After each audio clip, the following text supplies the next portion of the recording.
So merong hinatak dito mga katropa na motor, Honda Beat fuel injected. Ang problema ng motor ni boss mga katropa, bigla na lang tumirik. Tapos nung pinagawa niya sa ibang shop, hinanap-hanap yung problema pero hindi magawa. Kaya ang ginawa ni boss, yung kanyang motor, itinambak niya muna ng ilang buwan. Pagkatapos ng ilang buwan na pagtatambak, naisipan ni boss na ipagawa yung kanyang motor. Kaya hinatak niya uli sa pagawaan para ipagawa. Kaya kung mapapansin nyo mga katropa, meron nang nakatap dito sa bandang susian, pinagapang banda rito. So tinutroubleshoot na to mga katropa, pati yung kanyang ignition coil, nagpalit na rin sila. Ito yung kanyang ignition coil na bago. Baka ignition coil daw yung problema kaya walang kuryente. Yung problema daw kasi ng motor ni boss, walang kuryente tapos hindi gumagana yung kanyang fuel pump. Hindi tumutunog yung motor race ng kanyang fuel pump. So pagkatapos ng mahaba-habang pagtutroubleshoot at pag-a-analyze sa motor ni boss, naisipan ng gumagawa na baka may problema yung kanyang computer box kasi walang kuryente at hindi gumagana yung fuel pump. So baka computer box na yung problema. Kaya ang sabi ng gumagawa, papalitan na yung computer box pero bago daw bumili at palitan yung computer box, dalhin daw sa akin yung computer box at ipa-check kung good pa or hindi na. Yun nga lang, nung pumunta sila sa shop, computer box lang yung dala nila para gusto nilang ipa-check sa akin kung good or hindi na. Ang sabi ko sa kanila, hindi ako nag-check ng computer box kasi wala naman akong aparatus dito o wala akong diagnostic tools para makita kung sira na yung computer box o hindi pa. So ang ginawa nila mga katropa, pinull out nila yung motor dun sa kabilang shop at dinala sa shop namin para ipa-check yung buong wiring sa akin. So ang naging usapan namin dito, papaganahin ko lang yung motor, papaandarin lang at bahala na yung unang gumawa sa kanyang motor na magbuo ng kanyang mga kaha at syempre para magkaroon din ng labor yung unang gumawa, hindi rin masayang yung kanyang effort. So sa video na ito mga katropa, ipapakita ko sa inyo yung actual na pag-troubleshoot na ganitong klaseng problema para kung sakaling na-encounter nyo sa inyong motor o sa inyong customer yung ganitong klaseng problema, at least alam nyo na ang inyong gagawin.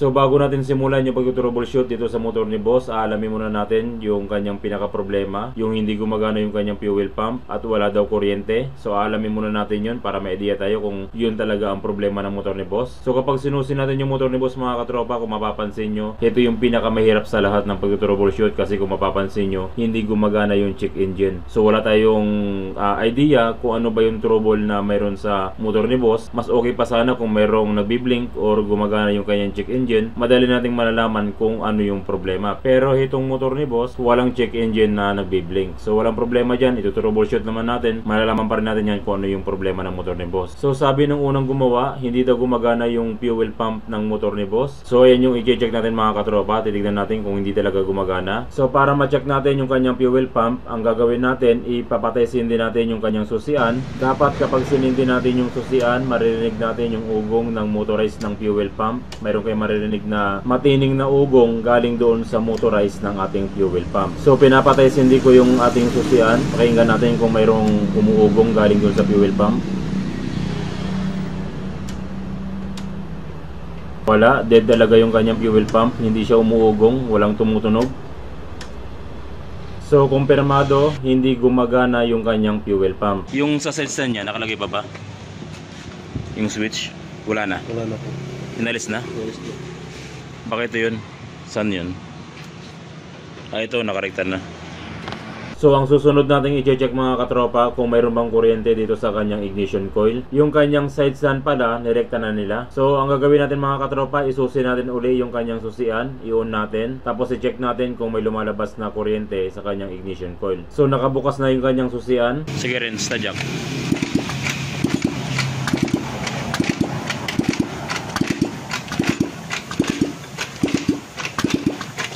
So kung makikita nyo mga katropa, walang lumalabas na kuryente sa kanyang ignition coil. Wala lahat, walang fuel pump at walang kuryente. So ang tendency nyan, kung walang fuel pump at wala ring kuryente, syempre hindi aandar yung motor. So yun yung isosolve natin kung bakit walang kuryente at kung bakit hindi gumagana yung kanyang fuel pump. So dito sa wiring ni boss mga katropa, kung mapapansin nyo, dito sa black wire, meron silang dinugtong na wire dito na yellow wire. Nagdugtong sila dyan, tapos pinagapang nila hanggang dito sa black wire ng ating susunod. susian. Ito, mayroong black wire dito sa ating susian. Tapos dito naman sa ating fuse box, kung makikita natin o kung mapapansin natin, mayroon din sila ditong binalatan ng mga wire. Siguro naghanap sila ng mga connection dito, kung kumpleto pa yung kanyang connection, kung may supply pa, kaya nagbalat sila dito sa bandang fuse box. So kung papansinin natin mga katropa, mayroon nang nasimula ng wiring dito, kaya ang gagawin ko, susundan ko na lang yung wiring na ginawa nila. So hindi ko i-reject yung ginawa nilang wiring. Syempre sa troubleshooting, dapat hindi ka nagre-reject ng gawa ng iba. Bagkus malaking tulong ito para ma-solve mo yung problema, at mas malaking tulong ito sa ating pagtutroubleshoot dahil malalaman natin kung saan tayo pwedeng magsimula. So sa pagtutroubleshoot mga katropa, kailangan natin ng test light. So napaka-importante mga katropa ng test light kapag tayo nagtutroubleshoot para hindi natin nahuhulaan yung trabaho. So ito troubleshoot natin yung motor ni boss at aalamin natin kung may problema ba yung wiring o kaya naman kung may problema na yung kanyang computer box. So magsisimula tayong mag-troubleshoot dito sa black wire ng motor ni boss dahil sa tingin ko dito yung may problema, dahil kung mapapansin nyo dito sila nag-tap ng wire at pinagapang nila papunta doon sa black wire ng ating susian. So bakit sila nagpagapang ng wire mula doon sa likuran papunta sa harapan ng ating black wire ng susian? Siguro mula dito sa likuran mga katropa, hindi napapasukan ng positive supply na galing ng susian. So sa tingin ko mula dito sa likuran na black wire, mayroong problema yung kanyang supply. So isa sa nagiging problema dyan mga katropa, dito sa loob ng harness ng ating motor, mayroon dyang naputol na wire. Siguro nung nag-testlet sila dito sa black wire, na-detect nila na walang positive supply na pumapasok galing doon sa susian. Kaya ang naging diskarte nila, nagtap sila ng wire dito at pinagapang doon sa susian sa black wire. So dito tayo magsisimula mga katropa, aalamin natin kung tama ba na walang supply yung ating black wire galing ng susian. So ang gagawin natin dito, aalisin natin yung wire na kinabit nila at magsisimula ulit tayong mag-troubleshoot mula dito sa susian ng black wire papunta dito sa black wire sa likuran. So gamit yung ating test light, yung test light clip natin, ilalagay natin sa body ground o sa ground ng ating battery. So bakit natin nilagay sa ground ng ating battery yung ating test light clip? Dahil positive supply yung hinahanap natin. So pagkatapos nating mailagay sa ground yung ating test light clip, subukan nating i-test light yung positive. Okay, umilaw yung ating test light. Dapat ganun din dito sa black wire natin. Kapag sinusi natin yung ating susian, once na inon natin, dapat masupplyan ng positive supply yung ating black wire. Kahit sa ang black wire dito sa ating motor, dapat kapag test light natin, masupplyan siya ng positive supply. Iilaw yung ating test light. So ang unang gagawin natin, aalisin natin yung wire na nilagay nila rito galing doon sa black wire sa likuran. Aalisin natin yung tinap nilang wire. Tapos i-test light natin yung black wire, dapat umilaw yung ating test light. Kung hindi, ibig sabihin hindi siya napapasukan ng positive supply.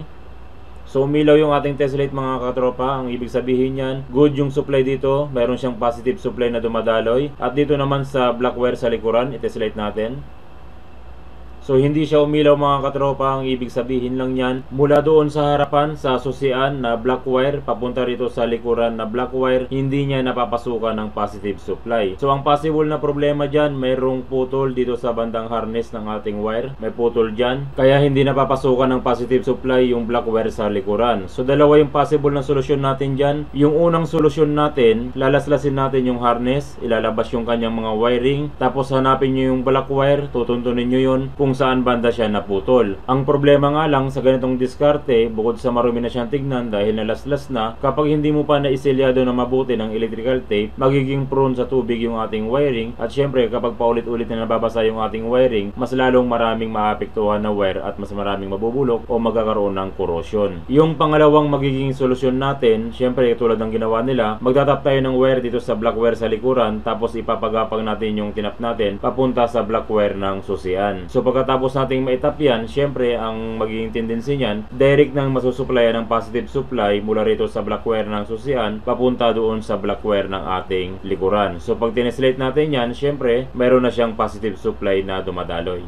Yan. So ang ibig sabihin yan mga katropa, good naman yung kanilang ginawa at walang problema dahil nga walang supply na positive supply dito sa black wire papunta dun sa susian. So nagtap na lang sila para masupplyan ng positive supply itong black wire. Yun nga lang, pagkatapos nilang masupplyan ng positive supply itong black wire sa likuran, hindi pa rin nila mapalabas yung kuryente, hindi pa rin gumagana yung fuel pump, at hindi pa rin nila mapaandar yung motor. So ano yung naging mistake nila sa pag-troubleshoot? Ano yung naging problema nila? So ang naging problema nila, pinasukan nila ng positive positive supply itong black wire sa bandang likuran. Yan, mayroon ng positive supply na pumapasok. Pero ang naging problema, hindi nila chinek kung mayroon din bang pumapasok na positive supply sa ibang black wire dito sa motor. So ang palagi nating tatandaan mga katropa, kapag nilagyan natin ng positive supply yung isang black wire dito sa likuran o kahit sa ang bahagi ng ating motor na black wire, kapag nilagyan natin ng positive supply yung isang black wire na katulad nito, mayroon siyang positive supply na solve natin. Pero dapat lahat ng black wire dito sa motor, i-check din natin kung mayroon siyang positive supply na dumadaloy. Halimbawa na lang dito sa bandang harapan, mayroon din ditong black wire na makikita. Dapat i-check din natin yung black wire dito kung mayroong positive supply na dumadaloy dito. Dahil yung black wire dito sa harapan, karugtong yan ng black wire sa likuran. So i-check natin dito kung uilaw yung ating test light.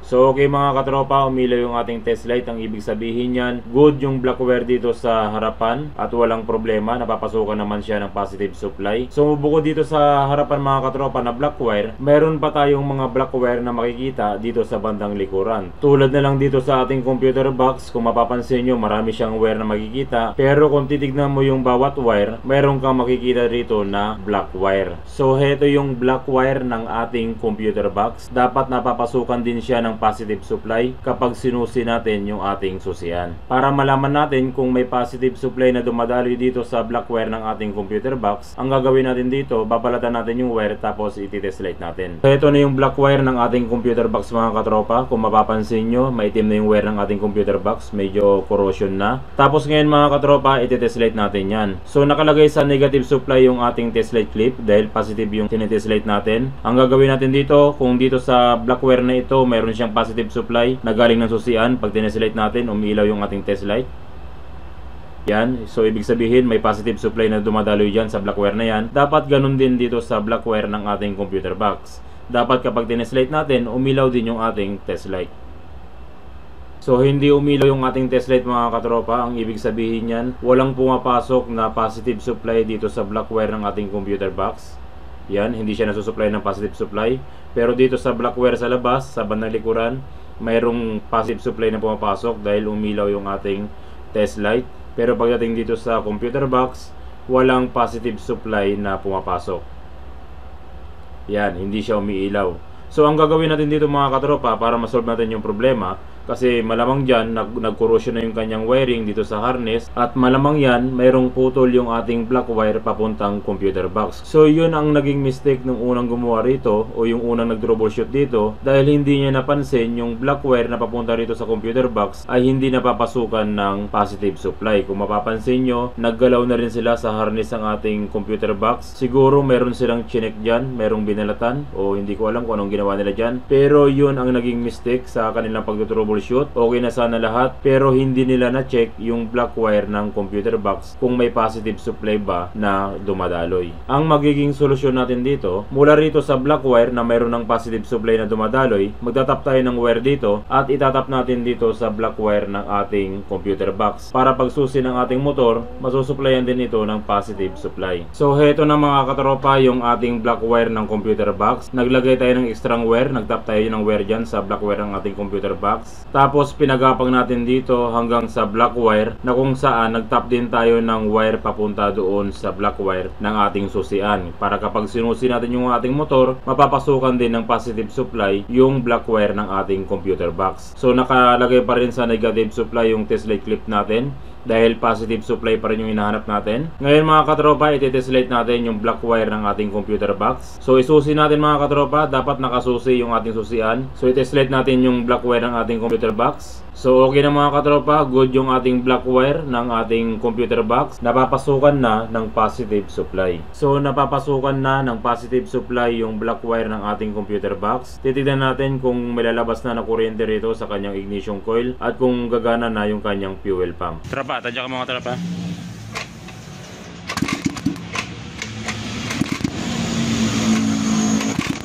Yun o. Sige. Kalakapak. Malakas ha.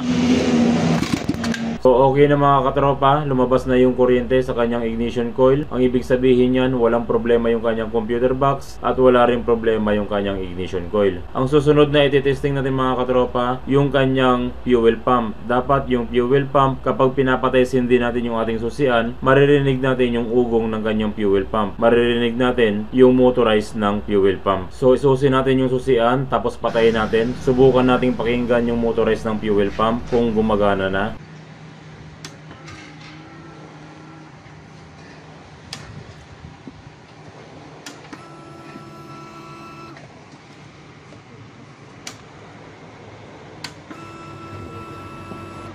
So okay na mga katropa, gumagana na yung fuel pump ni boss. Naririnig na natin yung kanyang motorized, umuugong na. Subukan na natin itong paandarin kung aandar na. Sige tropa, sige lang.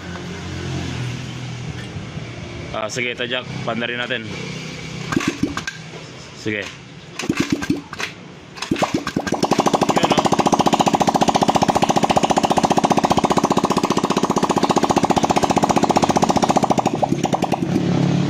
Sige pa. May gas pa ba yan? Tignan mo kung may gas pa. Meron ba? O kundi na lang. Kundi na lang. Iurong mo yung ano, iurong mo yung tangke. Para bumaba pa siya yan. Meron pa? Sige, ito Jack.